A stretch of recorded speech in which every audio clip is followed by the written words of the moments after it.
Hi, I'm Mark Brennan, professor at Penn State and also UNESCO Chair for Global Citizenship Education. I'll be talking today about how global citizenship and a whole bunch of other things connect in with positive youth development and community development. Thank you, Gene. That's a big introduction to step into, but thank you. Thanks you, everyone, for being here today. I know it's a Friday afternoon, which is torturous. As Gene mentioned, there is happy hour afterwards, and your sacrifice will be repaid, so come out and we'll hang out. So I'd just like to start just a few thank yous to a lot of really important people that I've met today and previously, from President Hurley to Dean Lambert, to Associate Dean Tarpley, Vice President O, Vice President Adelson, Department Head Haynes, Gene Theodori here, who Gene mentioned. If any of you are interested in community development or rural development, or rural community development in Texas, this guy right here, there's probably nobody better on the planet in terms of theory and application and everything else. He's just a complete rock star. And so thank you for being here. And then last but never, ever least, the one, the only, come on, Dr. Gene. We're so incredibly proud of you and so incredibly happy to have you as a friend and colleague. And I'm also incredibly proud of you for introducing to me my last person I need to thank. This one here, Gene's daughter, my fellow pirate, troublemaker. She'll be an alumni here someday. She's a force to be reckoned with. So thank her. So I'll just start off quick here. What I thought I could do today is just talk a little bit about the work we do with the UN system that focuses on community development, youth development, community engagement, all sorts of things like that. And we do a lot of that through UNESCO. I'll talk about that. I thought I'd talk a little bit about some work we're doing in leadership development, but also in community development that focuses on social and emotional competencies, things like empathy and other stuff. We'll talk about these, but they're not touchy-feely things. They're things that are actually really important for leaders and for community activists, and for getting our work put into practice. And then the last thing I'll talk about is some work we've been doing where we want to make sure in a lot of our communities, young people don't have their voices heard. So we've come up with some programs and some ways to make sure that young people have their voices heard by them doing their own research and telling policymakers what it is. And if policymakers don't want to hear it, they can go around them, they can go through them, they can do whatever else. But it guarantees them their right to that. So anybody ever heard of UNESCO? That's okay. All right. Lots of parts of the world where I go, people know it. In the US, when people see this logo, they tend to think that it's a tourism organization. They went to the Grand Canyon and saw this here. UNESCO is an international body that, among other things, looks at our World Heritage sites. And let's give you some more things here. It's based in Paris and has offices all over the world. It's been in existence since right near the end of World War II, so almost 80 years. And the idea was, think about this. If you were born in 1900, by the time you were 50, you'd lived through 2 world wars that killed off about 130 million people, one major pandemic, Spanish flu pandemic, the Cold War, the Great Depression. You had a pretty rough go of things. And the idea here, especially in the context of the world wars, was that it became clear by this point, the end of World War II, that politics and military might probably weren't going to be the complete solution to avoiding another catastrophic war. And part of the idea was that we had to invest in education. We had to invest in understanding each other a little bit more, our cultures, our traditions, our knowledge, our language, all sorts of stuff like that. That common understanding might help build us a little closer together. And again, go back to that idea. In a single generation, we had 2 world wars. 120, 130 million people killed. Within that, there was about 35,000 Texans, okay? This was a massive, massive thing. And actually, if you look at the numbers, the percentage of people from Texas that fought in the war compared to the percentage of Texas's population to the country, a lot more people, percentage-wise, fought and died and everything else. So this is the idea that maybe we can avoid this sort of stuff again. This here is the best picture I could find, and I can't even read a single word on the bottom, but I'll tell you about some of it, and some of the impact. Among a lot of our states, Texas has one of the biggest presences with UNESCO.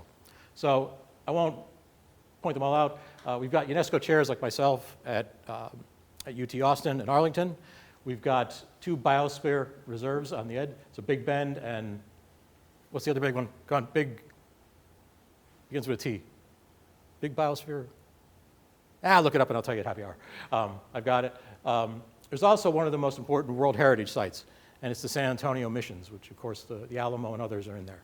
Not only are these great recognitions of the state, but having these kind of things actually has a massive economic impact. There's people out there that see these World Heritage sites and build their whole travel schedules around them and everything else. So it's important in that way. Now, the other part here, my background is, as Gene said, it's in community development, community organizing, that kind of stuff. Now, as I started doing work with UNESCO, they want me to focus on doing a lot of work with youth. Now, to be truthful to all of you, I don't have any training in youth. You can look at me. I'm getting way, way, way far away from youth. I don't have any kids. I'm probably not the best expert here. But I do know that they're important parts of our communities, that we have to engage them in certain ways. Now, why do you think, just curious, just yell out something. Why do you think the UN and UNESCO and all sorts of other groups are so interested in youth? And by the way, youth are like usually about 15 to 25. Just our next generation. Next generation? Yep, absolutely.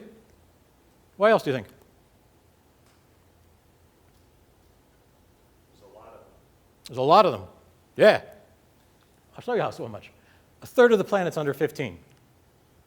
And half the planet, talking billions of people, are under 25. You said next generation? Yep. If you look back historically, this has been the most important generation or age group historically, going back thousands of years, to move the world forward. It's been young people that pointed out the shortcomings and failings of our parents and grandparents. Pick your issue, but they've been at the forefront of that sort of thing. If you talk to the demographers, they'll talk about the youth bulge. It's this big, massive demographic shift that's happening. The interesting thing is, like with most demographic shifts, it's kind of a little blip. This is going long term. So how many of you are under 25? Good job. Savor those moments. How many of you are over 25? All right. So we're going to talk here for an hour. By the end of that, there's going to be 12,000 more of you younger folks. And for us, there'll be 6,000 less of us. We're getting rotated out of the mix, Gene. There's people coming in. So you can see every hour here, we've got a net increase. I won't go into all these things, but this is what it looks like across the world. This is the average age of people in every part of the world. If you look at the developing world, incredibly young. And even though the United States there looks kind of old, in Texas, about 36% of the population is under 25. So even if it's not showing up there, this is a really, really young state. And the more we can do to engage young people early on, they'll be long-term, sustainable members of their communities, more active in their communities. If we wait till you turn 18 or 21 and all of a sudden magically bless you as being a citizen, that's wrong. It's wasted time. So the more we can do to engage you early on, the better. And here's just some examples from kind of US history and others. Classic images of civil rights, women's rights, anti-war things. I love this idea of don't trust anybody over 30. That was a saying from the 60s. For somebody who's going on 30 for the second time, you should not believe anything I say, even less. Wonderful idea. And just as a quick useless aside, my origin story for getting involved in this kind of stuff. One of my earliest memories, I was probably 3 years old or so, I remember my mother taking me to some protest marches. And I remember thinking, this is how the world works. These older people who would have been 16 and 17-year-olds, but I remember thinking, this is the way that the world works. People come out, state what they believe, push for things, fight for things, make change happen, and it's really what it is. And that's kind of what got me into this. Part of the reason I mentioned that is about 2 Christmases ago, I mentioned that to my mother.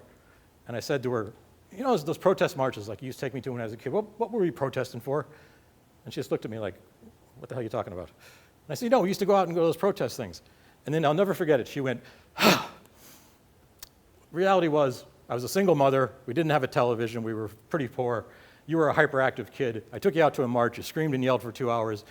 Came home, put you in bed, and you had a nap. It gave me some peace. So my whole origin story is that I was a pain in the ass child. It's what the reality is, but hey. All those folks there, they've now been replaced by all kinds of other folks all over the place that are doing good things for the human condition, that are making change happen both locally and globally. Oops. This one here is just interesting. And take politics and everything else off the table. That's not the issue here. Think back to your history books and everything, history classes and everything. Remember all those pictures you've seen of those massive, massive marches in Washington? Just millions of people forever. This was the march after the school shooting in Florida, that March for Our Lives by young people. This is the single biggest march ever in Washington. And the really cool thing is the average age of the crowd was 17. So if there's an idea out there that young people aren't active, don't care about their world, don't care about society, don't care about doing good stuff, it's a complete lie. And one of the reasons I really love working with young people and others, and this is a quote that I think Gene will like. Like this is going? Sorry. It's a great quote. I've attributed it to Laurel. It's actually Steve Jobs had the quote, but the idea that, sometimes it's more fun to be a pirate than to join the Navy. No disrespect to anybody who's in the Navy or has family, I certainly do. But the idea here, what Steve Jobs and others was getting at was, especially with young people, they see the world differently. They come up with things, ways to get things done. They see the moral and ethical blind spots that maybe our parents and others didn't. They're less likely to follow rules. That's a wonderful thing. And I think that's a really important thing to think about. Nothing wrong with being very, rule-oriented and being in the Navy and doing all these sort of things. It's also good to be a pirate. And I think that's a good thing. Pirates all right? Yeah. Gene sends me like eye patches at Christmas and all sorts of stuff. So the other part of the work I do is in the area of global citizenship here. And that's just a quote you can read from UNESCO, but the reality is our world has just become a lot smaller. It just is. The fact that, on a normal day I talk to people on at least 3 or 4 different continents, that we travel all over the place, we encounter people all over the place. It's just amazing. Our world has gotten much smaller. And we need to think about how to engage in that and be part of that. So UNESCO and others have been pushing this idea of global citizenship. And I'll just throw some stuff up here about it, what it is. First of all, we don't even need to get into like political spins and stuff. This isn't like some woke ideology or other stuff. The reality behind this whole idea of global citizenship is even if you never ever leave Texas, any person born in this state never leaves this. The biggest employers in this country or in the state and other parts of the country are international companies. Just by nature of your job and work, you're going to be working with people of all different backgrounds, beliefs, ideas, even if it's only on Zoom. So our ability to understand things more globally, for us to act more, direct as citizens, to try and understand people a little bit better. We've got a lot of tensions in our country now. We've got a lot of tensions in the world. The ability for us just to step back, take a breather, and kind of understand each other, put ourselves in the shoes of others. Very important things. It's also the case with this kind of global education stuff that we're focusing a lot on these sort of things, these social emotional skills. There's a ton of research out there that shows that these are really important in your professional development. You're going to be working with people that are all kinds of ways different than you. People that just view the world differently. Think of all the coworkers you don't like. You got to work with them. The ability to figure out and navigate some of this is really, really important. And from leadership and from other settings, we know a whole bunch of stuff that this is critical. You're going to be much better if you have these kind of skills. And just, this idea a little bit that, the world is getting smaller, and we are citizens on this planet. There's some amazing, amazing things. I mean, as part of my job, I travel all the time. I think at last count, I've been to 50 or so countries. It's a beautiful, beautiful planet. People are wonderful. I've never had bad experiences. I've been welcomed into more kitchens than I can imagine for no reason other than that people just want to interact and engage. So for us to be part of this thing, and again, even if we never, ever leave the state, the country, our work and everything else is going to involve being part of this. And these are skills that we're trying to embed in schools and all sorts of other stuff. There's no agenda behind it. It's just how are we going to be better citizens, better students, better performers, better whatever. One of the areas of that side of stuff that we're doing a lot of research on and doing a lot of program development on is the area of empathy. And I'll just talk about this real briefly and get into it. I just like these. Does anybody know who Fred Rogers is? Okay, good. You know, we're kind of at that point in history where people may not have any idea who he is. Yeah, I mean, what he talked about was empathy, was understanding, was all that kind of stuff. This is a staircase at a bookstore in Paris. I just like the idea. Think about how important we can be to each other. Think about how much impact we can have on each other in lots of positive ways. And part of that is us just understanding each other. This is empathy. So to get it out of the way right away, I'm not talking about giving out hugs and kisses, okay? Not going there. That's not, sure you should, but I'm not talking about that. Empathy is me trying to put myself in your shoes, me trying to understand you. I don't have to like the person I'm trying to empathize with, but if they do some horrible act, it's important for me to figure out why they did. Put myself in their shoes, what process got them there. Or if I'm trying to figure out some political leader or some coworker or somebody that I'm supervising, and I just can't connect with them. My ability to empathize with them here. I don't got to like them, but it helps me understand them. And if I can understand them, I can navigate things a little better. Big things here, empathy is different than sympathy.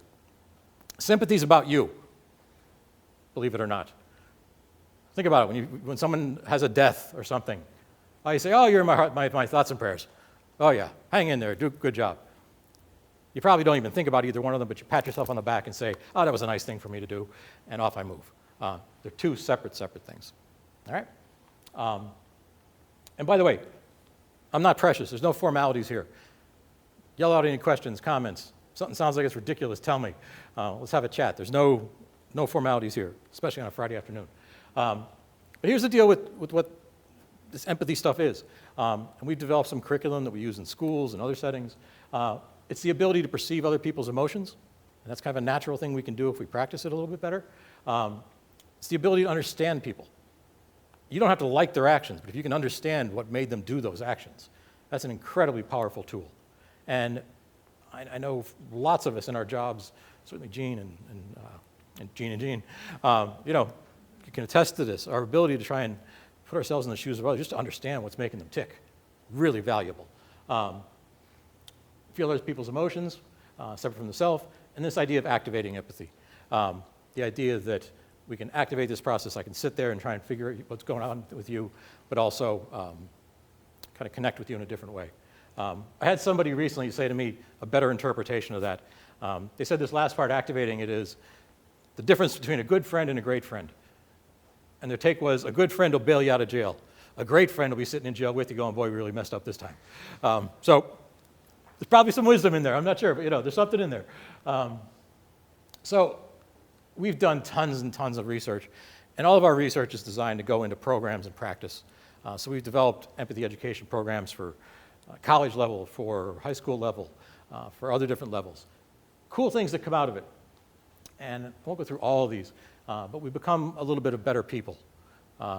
We don't have as much, we're not as upset as much as we would otherwise. If we can relate to people that we don't agree with, take some of the steam out of us. Lower aggression, lower antisocial stuff, less prejudice, all these things. One of the really cool ones we found is it's linked to educational attainment across the lifespan. And the more empathy you have, and by the way, empathy is processed at a part of your brain right here. And it's one of the few parts of your brain that can actually grow and shrink, like other muscles. Most of your brain doesn't do that.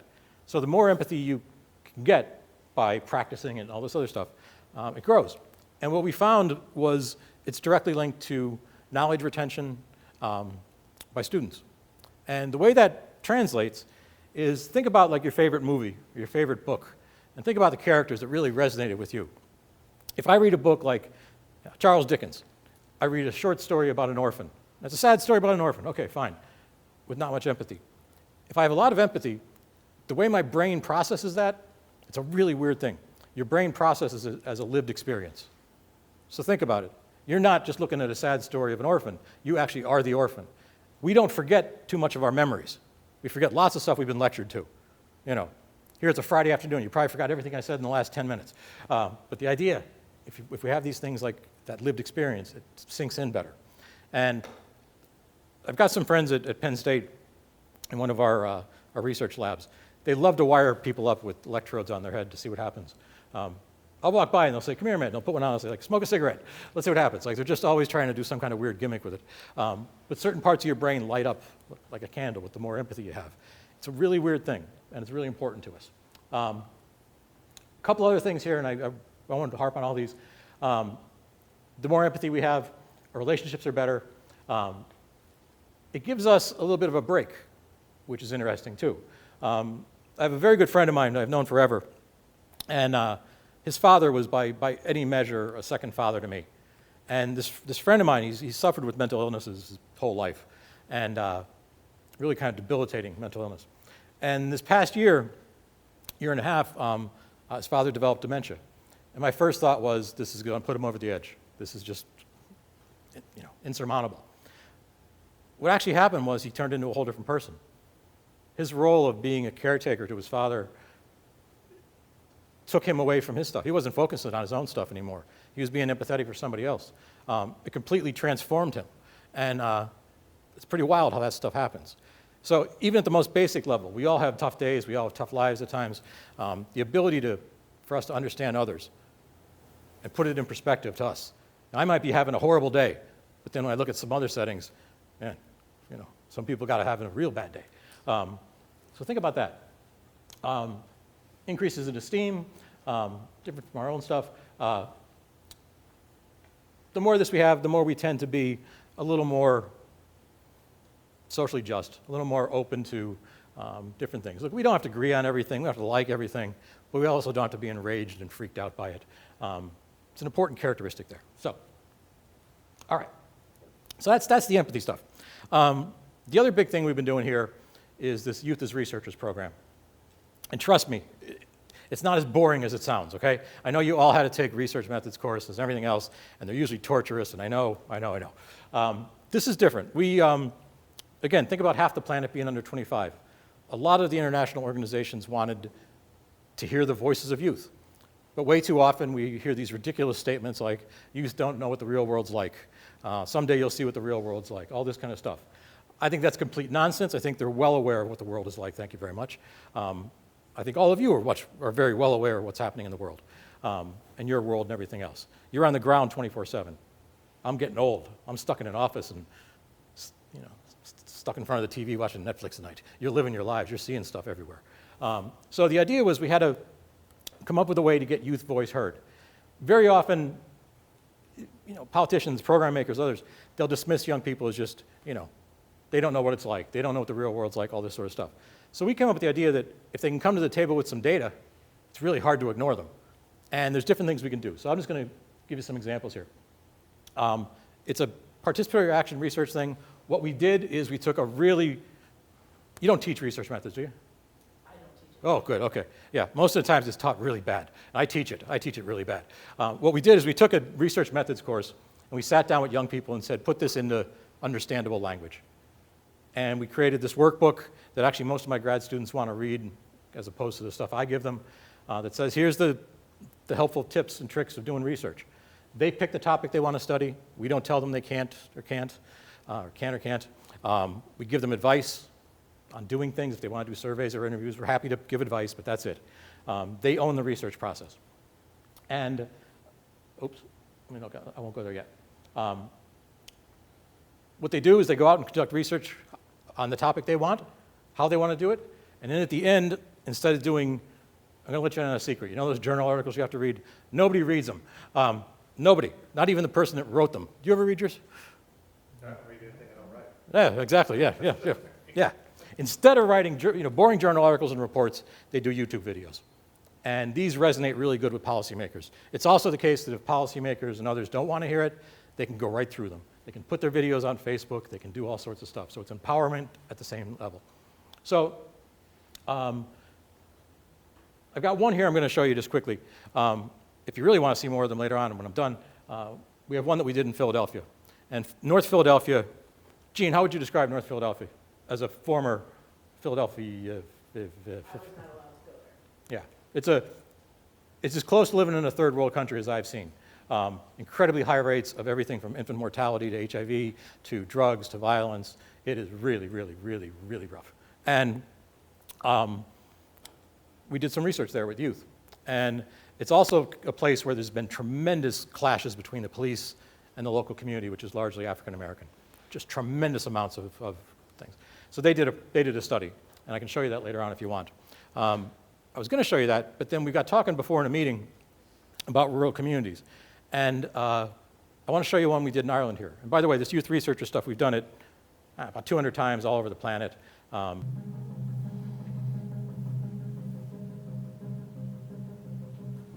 As patron of the UNESCO Child and Family Research Centre, it gives me great pleasure to introduce this youth research unit. The centre believes that young people researching and talking to other young people about what issues directly affect them can give us a powerful insight into what matters in their lives. Ensuring the voices of young people are heard is an issue close to my heart. Research driven by youth can enable young people to add their voices and influence change on issues that matter to them. As part of the UNESCO Child and Family Research Centre team at NUI Galway, youth researchers have been formally trained in research methods and have undertaken ethical and scientifically grounded social research projects. The following video is an example of how their research can be used as a tool to advocate for change.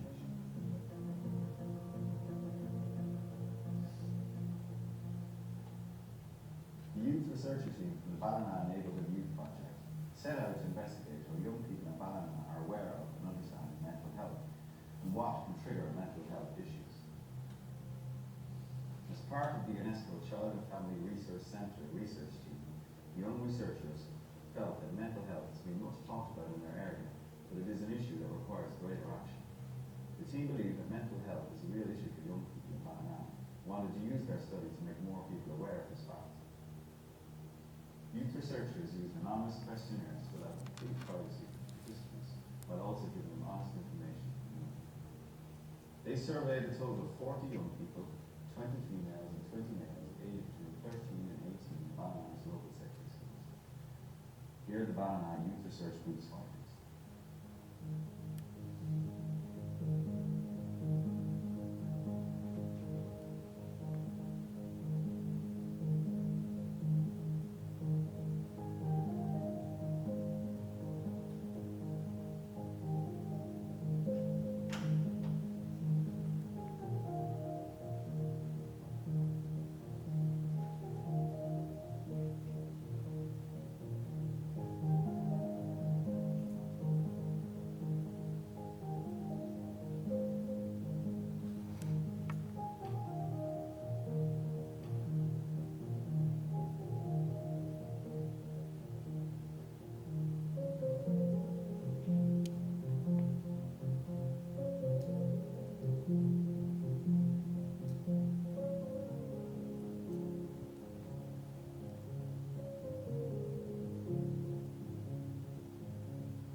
We think that workshops need to be carried out around defining what mental health is, with particular focus on depression and Young people should keep a diary of encouragement to take as it will require the impact of their time and mental health. We need to promote exercise for young people in Ballina. This can be done by schools, youth clubs and sports clubs, encouraging young people to take part in physical activities. We feel that we see more workshops and possibly a shared conversation to help overcome negative fear and share cyberbullying.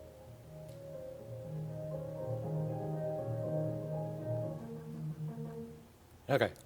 Now, that's just one example. We've done them all over the world in different settings. Part of the reason I put that one up is a discussion we had this afternoon where we were talking with the deans and others about rural mental health, and that's a big issue. This place they talked about, this place called Ballinaz in the west of Ireland, it's a beautiful place. I've worked there for 25 years. And when they first started doing these research projects, again, they can study what they want. We will never, ever tell them no or anything else. But at the end of it, we sort of did some debriefing. And I said to them, like, I'm just curious why you picked mental health. And I said, because, from my standpoint, and, I'm a professor with a fancy title, from sitting in my office, I was thinking economic development, entrepreneurship, support for agriculture, support for fishing. I was thinking, all these things. And one young woman there, Shaban, she was the one talking about exercise at the end there, said to me, well, I won't say it the way she said it because she's Irish, and they use wonderful language that you'll have to bleep out back there if I say it. But basically, she said to me, have you ever been here? And I said, yeah, I've been here. And she said, well, you should damn well know better. And for me, it was like a lightning bolt, because what it means is, what she meant was, everybody thinks Ireland's all harps and leprechauns, right, and free Guinness and all this kind of stuff. The reality is, Ireland has the highest suicide rate in Europe, and rural Ireland has the highest suicide rate in Ireland. And she very, very, very articulately said to me, when we're worrying about our families and friends and their mental health issues, the last thing we can focus on is job creation and entrepreneurial and everything else. And then she very, very clearly said, and she's 14, by the way, said, all of those things are dependent on mental health. Mental health is a precursor to any of our rural development, our community development, our economic development. Very insightful.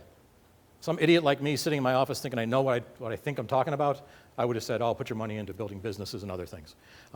So this idea of getting people's voices heard is incredibly important. So a couple last things here I just want to just finish on, and then we can chat a bit. There's this critical need in our society, but for all of you as well, the work you're doing, how do we get it put into play? All the research we do, it's of no use if it just sits in the library and no one ever reads it. How do we make it applied? How do we get it used on the ground? And the work you're doing is cutting edge, and it needs to be out there. And I think there's also this need for us to embrace young people, not just embrace them in a tokenistic way, but to give them complete and total ownership over different things within our societies. So here's a couple ways I'm processing all this. This is one of my favorite photos, okay? Anybody have any idea what it is? This is the musical introduction part of this. Okay, now, it's now long gone, but if you ever get to New York City, there's a clothing store there now. But there was this club called CBGB's. You may have heard of it, may not. It was a dive bar in the Bowery district of New York, which is a dive section of New York. And basically, it was just a place where people could come and play music. Everybody in this picture is a nobody when this was taken. 3 months later, almost all of them were somebodies. So you may not have heard of them, but if you haven't, your college degree is incomplete. Go look them up. This guy here is a guy named David Johansen. He was the lead singer of the New York Dolls, which is a legendary punk band. Joey Ramone, if you've heard of the Ramones. If you haven't, you've got it. Lou Reed. Over here, members of Blondie. Guy from the Talking Heads. I think somebody here from the Police. All these people within 6 months were legends. Young people just doing what they do. Think about it. I've been walking around campus all day. I'm absolutely, without a doubt, certain 10 years from now, 5 years from now, 2 weeks from now, I don't know. If we had a picture right now of you guys sitting there and you folks sitting there, they'd be saying, look, they're just hanging out doing this. Game changers. Things are incredibly different because of what you're doing and what we're going to do. Here's another one. Anybody know what this is? See, I'm thinking about developing a punk rock course that I can offer in the College of Ag. It'll be good. Here's a guy named Henry Rollins, another punk rock icon. I caught him a year or two ago doing some kind of stand-up sort of show on TV, and he was talking about how important young people are. And this is what he had to say, and I won't read it all to you. It's 4 years ago now. But the idea that young people are incredibly important and that they push things forward, and they're doing it every day in our societies. And one of the nice things about the stage of my career I'm at, the stage you're at, I love this idea here that our job now is to help clear the lane for all young people. I'm at the stage where I like taking punches now. I like picking fights with, you know, deans and presidents and whoever else is in the way. Our job is to help clear the way for you. You've got great ideas, great things you want to do, and that's the way it goes. And we have a responsibility to help you with that. Not tell you what to do, but just to provide your back, cover your back. Now, last slide here in this musical tour. Who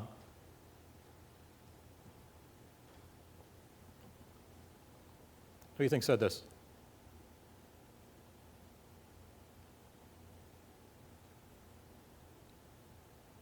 Texas has had many, many contributions to the world, perhaps one of the greatest ones, Willie. And then the last thing he followed it up with, and this is the reason why I think we should act, and this is one of my favorite things ever.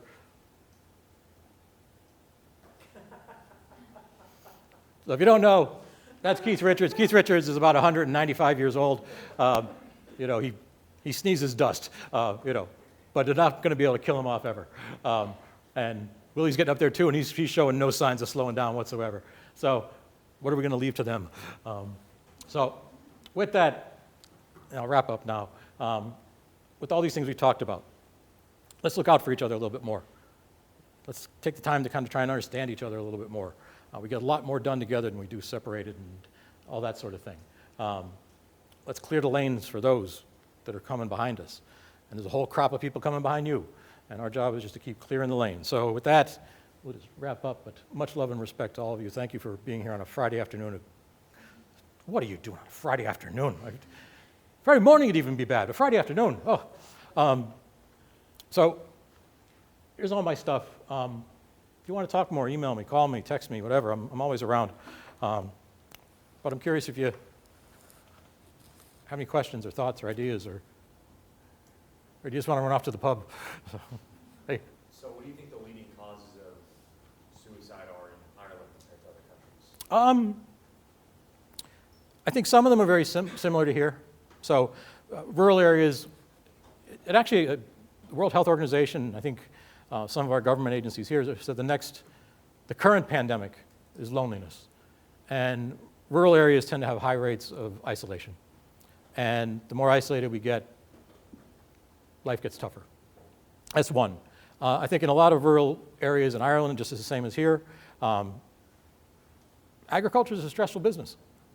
You know, you know the sayings, you know, land rich, pocket poor. We don't know how good it's going to be this year compared to next. A lot of stress with that. Financially, a lot of stress, all sorts of other stuff. So there's those. One of the things, too, in Ireland that it's often attributed to, and partially, sort of a biophysical thing. Like this time of year now with daylight savings, it'll get dark at 3 o'clock and the sun will come up at 9 o'clock tomorrow.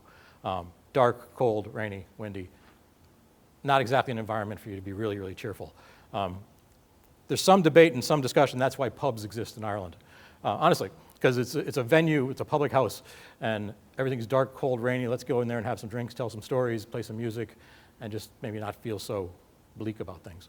But it's those kind of things. I think one of the things I see throughout the world is we're more similar than we are different, especially in terms of stuff like that.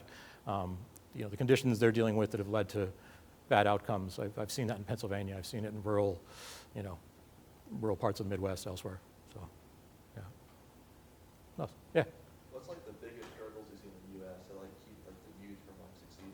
Like, what's the biggest roadblocks to the experience usually? It's a good question.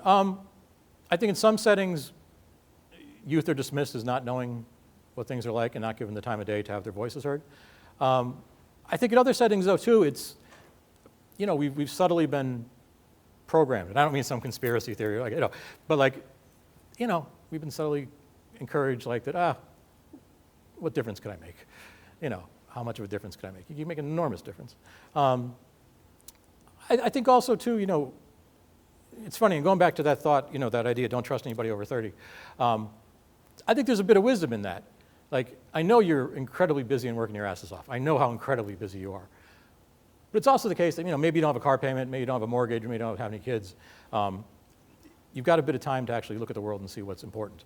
I think as you get older, there's things that take up your time, and you don't really see things, or you just put blinders on to different things. So I think some of it's that. I think another thing, and we try to do this, and Gene has done this a lot in our community development efforts. We often don't know where we fit in to make change happen. Like, think about how many times you've been invited to go volunteer somewhere, you know. And usually when you go and volunteer, they give you a job they wouldn't do themselves, you know. Go clean out a church basement full of rats and, you know, rusty nails, there's other ways to do that, though, and Jean's done some great work on how do we organize people and organize communities. We can focus that more on your skills and your experiences and what you want to learn to do and what you don't want to. That allows us to see where we fit in. And we do know from all of our work, I mean, I know the world seems messy and everything else, but I can give you hundreds of examples of places where communities were transformed by a small number of people that just believed in the place and the people and did good stuff. But no, you're right. Yeah. Other thoughts, questions?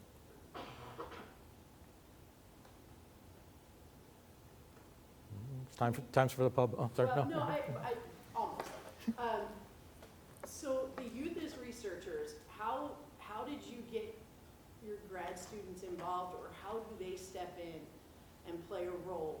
So thinking if anybody here was really interested in this and later wanted to mimic that, that seems like a huge ask. How No, do no. you start that process? No, it's very straightforward, actually. And by the way, all this stuff, you know, we've developed it for our universities and for Extension and for UNESCO. It's all free. It's all public access. You're welcome to any of it if you want it. With the researchers one, we were forced during COVID. Usually we do it in person. We were forced during COVID to make recordings and videos, and they were horrible. But then we've redone them. So there's training videos out there. And basically it's just walking a group of people through what is it you want to study? Why is it important? How would you go about it? You know, would you do a survey or an interview or whatever else? And then, you know, we provide some support there. They go do it. Some places we partnered with the university, like media folks to make the videos. The reality today is most people are really, really good on their computers to make their own videos. So yeah, that kind of thing. And we're incredibly happy to support you and help you and that sort of thing if you want to do it anywhere. The one thing we do ask, and this isn't a criticism on the young people doing it, is that, you know, you would partner with Jean or partner with me, so we'd run it through the university's ethics board. And that's not because of a fault of yours, it's just that as we get passionate about research, we get really close to it. And I've been doing research for a long time, and I still, when I do the IRB ethics stuff, they always come back with something I missed, and I'm always just shocked saying, how could I miss that? It's, you know, and it's just the idea of like, do no harm. And if we're looking at, you know, if you're doing a study on drug use in a community, you know, you could very easily accidentally out a drug dealer, or you could study something that triggered something in someone. So we just want people to think about those, eliminate those risks, and then just prepare for that sort of stuff. But that's the only thing. And then the empathy education curriculum is the same thing. We don't even go through IRB with that. It's all just public use. Yeah, yeah. Yes? Do you do follow-up, let's say, the story in art? Yeah. Where are they? Yeah, we haven't done like really rigorous follow-up, but we have followed up on people. So a few of those folks there actually worked with the local county government, so they were doing more mental health awareness type stuff. That's been important. They've worked with schools and others. It's only the tip of the iceberg there, but they've done that sort of thing. There's another video there I can send you if you want, I was going to show, and it's this one in North Philadelphia. You know, the young people there, and they were really young, quite honestly. Like they were like 12, 13, young, you know, but the area is so tough, they were a lot older than their years. And by doing this, we did do some follow-ups on different things. One of the really cool things we found is that all of you have to do research, and you usually get a grade with it, and you've got to report it to Jean or whoever else. You know, not exactly pleasant. There's a grade, there's tension there, it's part of a class, you have to pass the class, all this sort of stuff. What we found with this was there was no grade. So they really delved into what I see research is. I mean, research is the honor and responsibility of telling someone else's story. That's what it is, you know. And they really got into that. And it was so strange, actually. Like, they were calling me on Sunday night. I created all these little research nerds. They were calling me on Sunday night saying, I think I sampled wrong. I think we should have done, you know, the survey during the day, not in the evening. Just the minutia of things, because they realized maybe I'm not telling the story completely accurate. So with that, we've seen a whole bunch of developmental outcomes, so critical thinking, actually empathy comes out of it. We've had a bunch of those folks actually, by doing this, said, oh, I think I'd really like to go into journalism. So a few of them are at university now. A few others have been sort of become like the go-to people in their community. So like people have been coming around and saying, remember that study you did about police violence? How about you do another one on addiction? And they become sort of like, and it gives them this sense of belonging and place in the community. So yeah, we've seen those kind of things. I thought it was interesting when you talk about teaching empathy. Do you think that it's in public schools? Mhm. For instance, I live with 3 teenagers. Yeah. And can you teach that as a credit in school? Yeah. I mean, or as a semester, or is that? Yeah, yeah. What are your thoughts on that? Yeah, well, we developed this empathy education curriculum.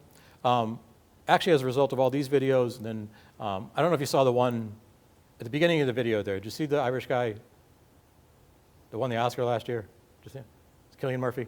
Okay, yeah. Yeah, it's really fun for me to walk into a pub with Cillian. If I think I look bad now, walk in next to him. I feel like some elf or troll or something. But by his advocacy, we did a public use book, we did a bunch of things, and then we did a ton of research on the effectiveness of the program. So starting next year, it's mandatory in all Irish schools. And right now, we're working on a Spencer Foundation grant where we're looking to do the same thing in Pennsylvania. But also, we sort of naively developed the program thinking, okay, let's develop a program and that'll fix everything. It wasn't until we started kind of rolling it out that we thought, oh wait, any class is only as good as the teacher teaching it. So we're also now, in this Pennsylvania side of it, we're looking to embed it into teacher training. So, I showed you a bunch of the good outcomes that come out of it, that kind of stuff. But for a school district or a principal or whoever, there was 2 things we heard. It's brilliant, it's wonderful, but how could I ever use it in a math class? And I don't know about you folks, but I struggled with math to this day. And my mother still says I can't count to 21 unless I'm naked. So you can figure that one out, huh? And we found that, what we said to them, no, it's actually the empathy piece there for teachers is the important piece. Gene and I both had a professor, you remember Jim Byerline at Penn State. He was an ag business teacher. And he won every award the university had. The students said his class was terrible, but they loved him like you wouldn't believe because of his stories. And he would always say, the stories are the things I hang my teaching points on. And that's empathy. I mean, the way I learned algebra was finally one teacher and me saying, I had no idea how this worked until this happened. It gave me the story of how they figured it out.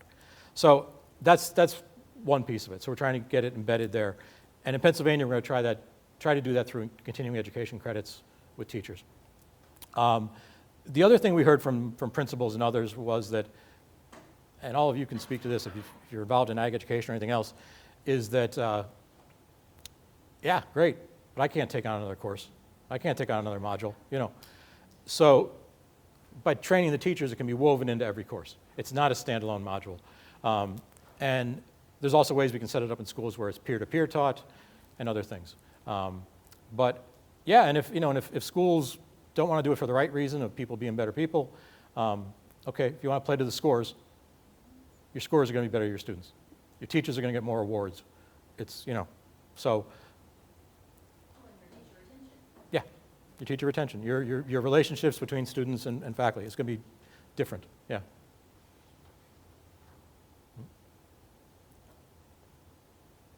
Any last things? No? All right, well, cool. Well, thank you so much for coming on Friday. I hope you come out later on and we'll see you more. But if not, don't be a stranger. You got my stuff?